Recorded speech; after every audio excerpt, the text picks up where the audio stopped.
15 август дар ноҳияи Дарвоз асосгузори сулҳу ваҳдати миллӣ, пешвои миллат, президенти ҷумҳурии Тоҷикистон муҳтарам Эмомалӣ Раҳмон майдони ромишгаронро бо муҷассамаҳои арбобони санъат ифтитоҳ намуданд.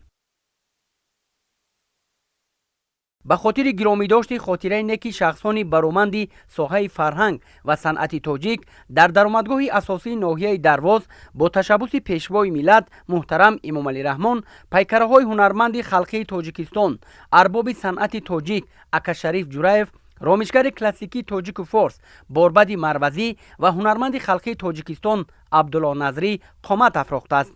муҷассамаи ин чеҳраҳои мондагор бо сами соҳибкорони ватанӣ аз тарафи ҳайкалтарошони мумтози тоҷик бо санъати баланди наққошӣ сохта шудааст.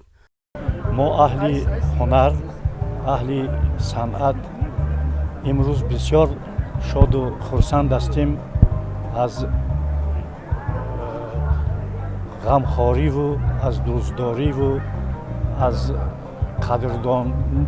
қадр кардани ҳунармандону устодони мусиқии суннатии тоҷик.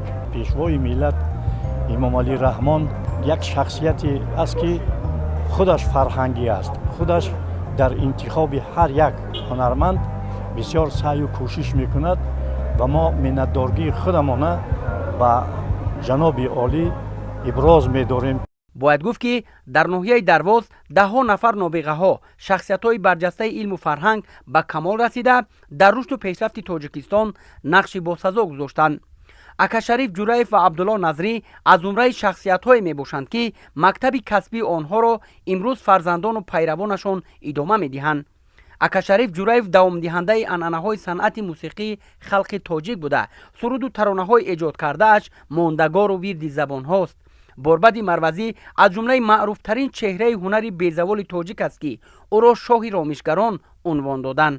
дар ҳамин ҷо бо иштироки фарзандону пайравони Акашариф Ҷураев, Абдулло Назрӣ ва аҳли санъату ҳунари ноҳия барномаи рангини фарҳангӣ аз эҷодиёти ин чеҳраҳои дурахшони санъати асили мусиқии тоҷик пешниҳод карда шуд.